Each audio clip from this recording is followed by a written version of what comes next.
Hello guys, welcome back to the channel and welcome back to elite wrestling.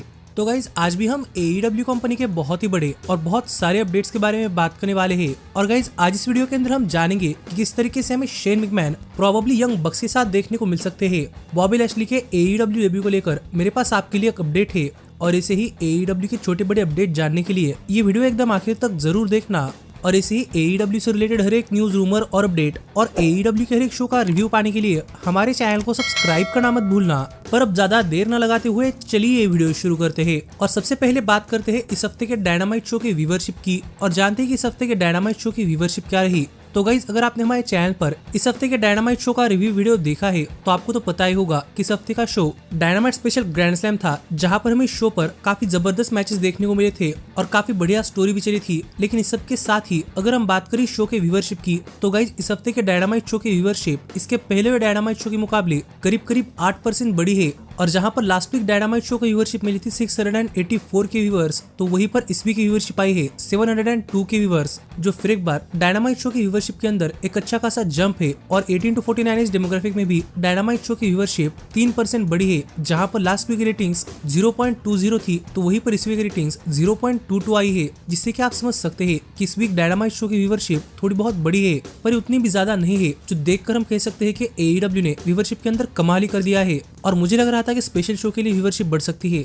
पर viewership वैसे steady रह रही है। और मुझे नहीं लगता कि आज के बाद कभी AEW की व्यूवरशिप काफी एक्स्ट्राऑर्डिनरी आने वाली है। और मैं तो यही होप कर रहा हूँ कि AEW यही व्यूवरशिप आगे चलते हुए मेंटेन करे, जो कि काफी अच्छी बात है। इस पर आपका क्या कहना है आप मुझे कमेंट कर बताइए। पर फिलहाल के लिए हम आगे बढ़ते हैं और जरा बात करते हैं ग्रैंड स्लैम शो के अटेंडेंस की, क्योंकि गाइस आपको तो पता ही होगा कि हर साल AEW का ग्रैंड स्लैम शो न्यूयॉर्क के ऑथराइज्ड स्टेडियम से देखने को मिलता है। और पहले साल के लिए ग्रैंड स्लैम शो की अटेंडेंस 20,000 से ज्यादा थी और इसके बाद दूसरे और तीसरे साल के लिए ये अटेंडेंस लगभग 13,000 और 10,000 के आसपास थी। लेकिन जहां तक बात है इस चौथे साल की तो गाइस फोर्थ ईयर के अंदर AEW के ग्रैंड स्लैम शो की अटेंडेंस सिग्निफिकेंटली कम आई है और हमें इस ग्रैंड स्लैम शो पर लगभग 9,000 से ज्यादा फैंस देखने को मिले हैं। जो देखा जाए तो गाइस अटेंडेंस के अंदर एक काफी बड़ा ड्रॉप है, जो तो मैंने कभी एक्सपेक्ट नहीं किया था। और मुझे लग रहा था कि ग्रैंड स्लैम शो की अटेंडेंस अच्छी खासी बढ़ सकती है, लेकिन फिर भी ग्रैंड स्लैम शो देखने के लिए लगभग 9,000 फैंस आए थे। जिस पर आपका क्या कहना है आप मुझे कमेंट कर बताइए। पर मुझे लगता है कि अगर शो वीकेंड पर होता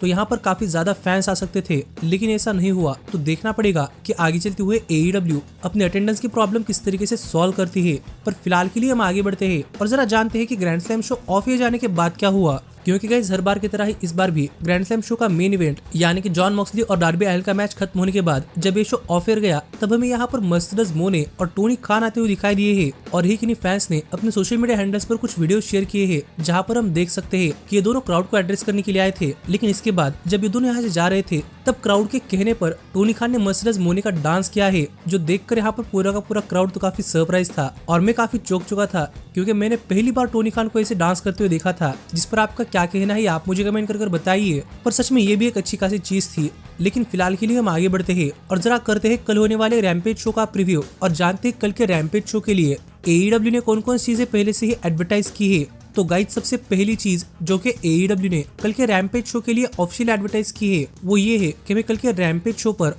कनुस्के तकेत्सा एक 1-on-1 मैच के अंदर एनहेलिको को फेस करते हुए दिखाई देने वाले हैं, जो मैच मेरे हिसाब से एक काफी आसान सा मैच होगा और तकेत्सा एनहेलिको को काफी आसान से हरा देंगे। लेकिन इसके साथ ही हमें विलो नाइटिंगेल टाया वैल्करी को फेस करते हुए दिखाई देने वाली है, जो मैच कोरिजन शो पर हुए एक बैकस्टेज सेगमेंट की वजह से हो रहा है और मेरी इस मैच से एक्सपेक्टेशन है। पर जहां तक बात है इस मैच के विनर की तो मुझे लग रहा है कि टाया वैल्करी ये मैच जीतेंगी, क्योंकि वो किसी बड़ी चीज का हिस्सा होने वाली है। इसके साथ ही हमें द अक्लेम भी एक्शन के अंदर देखने को मिलने वाली है और मुझे लगता है कि उनके ओपोनेंट्स लोकल स्टार होंगे, जिन्हें द अक्लेम काफी आसानी से हरा देगी। इसके साथ ही हमें एनाजे रॉबन रेनेगेड को फेस करते हुए दिखाई देने वाली है, जहां पर जापान से वापस आने के बाद उनका यह फर्स्ट मैच होने वाला है। और मेरे हिसाब से उनका यह मैच काफी शानदार होगा, जहां पर वो काफी आसानी से यह मैच जीत जाएंगी। और इस सब के बाद हमें फाइनली शो के मेन इवेंट के अंदर हाउस ऑफ ब्लैक के मैलिका ब्लैक और बडी मैथ्यूज, लियो रश और एक्शन अंद्रेटी को फेस करते हुए दिखाई देने वाले हैं, जो मैच भी मेरे हिसाब से एक अच्छा खासा मैच साबित हो सकता है। जहां पर मैं चाहता हूं कि हाउस ऑफ ब्लैक काफी ज्यादा डोमिनेट करे और आखिरकार काफी आसानी से ये मैच जीत ले। और इतनी चीजें हैं जो कि AEW ने इस वीक के रैम्पेज शो के लिए ऑफिशियल एडवर्टाइज की है। और इस सब के अलावा अगर इस वीक के रैम्पेज शो पर कुछ होता है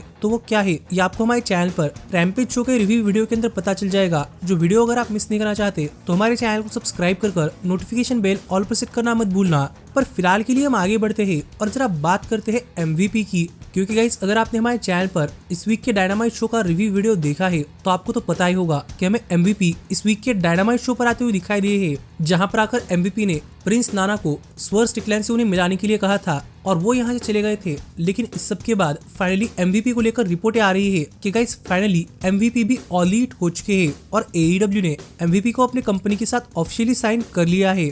पर अब तक हमें MVP के लिए कोई ऑल एलीट ग्राफिक नहीं देखने को मिला और हमें ये भी नहीं पता कि MVP ने AEW कंपनी के साथ कितने साल की डील साइन की है, पर फिलहाल के हिसाब से वो ऑल एलीट है। जिस पर आपका क्या कहना है आप मुझे कमेंट कर बताइए। पर इसके साथ ही MVP के फ्यूचर को लेकर ये अपडेट सामने आ रही है कि गाइस MVP तो ऑल एलीट हो चुके हैं, लेकिन हमें इवेंचुअली MVP AEW कंपनी के अंदर अपने फॉर्मर क्लाइंट्स यानी कि शेल्टन बेंजामिन और बॉबी लैशली को लाते हुए दिखाई देने वाले हैं। और MVP का AEW डेब्यू हमें आगे चलते हुए इवेंचुअली बॉबी लैशली और शेल्टन बेंजामिन के AEW डेब्यू का कारण बनता हुआ दिखाई देगा, जो कब तक होने वाला है इस पर हमारे पास कोई ऑफिशियल टाइमलाइन नहीं है। लेकिन गाइस बताया जा रहा है कि MVP के AEW के अंदर आने के बाद हमें आगे चलते हुए डेफिनेटली बॉबी लैशली और शेल्टन बेंजामिन भी AEW के अंदर देखने को मिलने वाले हैं। जिस पर आपका क्या कहना है आप मुझे कमेंट कर बताइए, क्योंकि ये चीज अब लगभग कंफर्म हो ही चुकी है। पर हाँ, आगे बढ़ने से पहले मैं आपको एक और बात बताना चाहूंगा कि MVP और AEW कंपनी के बीच में 1 महीने पहले ही एक ऑफिशियल डील साइन हो चुकी थी,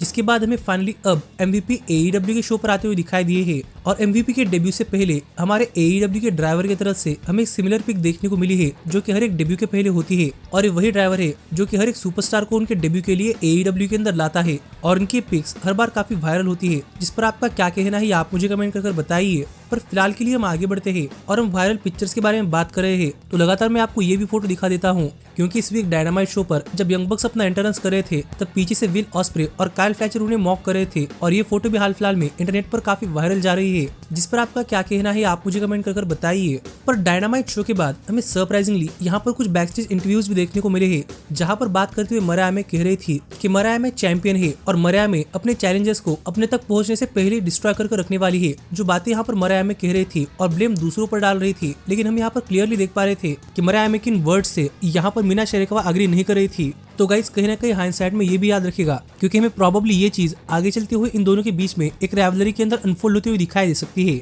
पर फिलहाल के लिए हम आगे बढ़ते हैं और बात करते हैं सबसे बड़े अपडेट की और जानते हैं कि शेन मैकमैन और यंग बक्स के AEW कंपनी के अंदर आने को लेकर कौन सी इंटरेस्टिंग अपडेट सामने आ रही है। तो गाइस मैंने आपको पहले ही बताया है कि हमें इससे पहले शेन मैकमैन कई बार AEW स्टार्स के साथ इंटरैक्ट करते हुए दिखाई दिए थे, जहां पर इसके पहले शेन मैकमैन और टोनी खान की फोटो भी वायरल हुई थी और हमें शेन मैकमैन मर्सिडीज बोनी के साथ एयरपोर्ट पर भी मिलते हुए दिखाई दिए थे। लेकिन ऐसे ही हाल ही में यंग बक्स ने अपने सोशल मीडिया हैंडल्स पर एक फोटो शेयर की है, जहां पर आप देख सकते हैं कि यंग बक्स और शेन मैकमैन ये दोनों एक साथ थे और इस फोटो का कैप्शन सिंपली कहता है कि उनकी इस वीक की फ्लाइट काफी इंटरेस्टिंग रही थी, जिससे हम ये तो समझ सकते हैं कि गाइस फिर एक बार शेन मैकमैन और यंग बक्स एक फ्लाइट के अंदर मिले थे और यहाँ पर एयरपोर्ट से उन्होंने फोटो खींची है। और जो रिपोर्ट सामने आ रहे हैं वो रिपोर्ट्स भी हमें बता रहे हैं कि शेन मैकमैन और यंग बक्स एक ही एयरपोर्ट पर थे और वहाँ एक दूसरे से मिलने के बाद इन दोनों के बीच में कुछ अच्छी खासी बातें हुई और अपना प्लेन लैंड करने के बाद इन दोनों ने फाइनली ये फोटो शेयर की है। जो करंट अपडेट शेन मैकमैन और यंग बक्स की इस फोटो को लेकर सामने आ रहे हैं। पर गाइस अगर ये कोई हिंट है तो मुझे लगता है कि मैं डेफिनेटली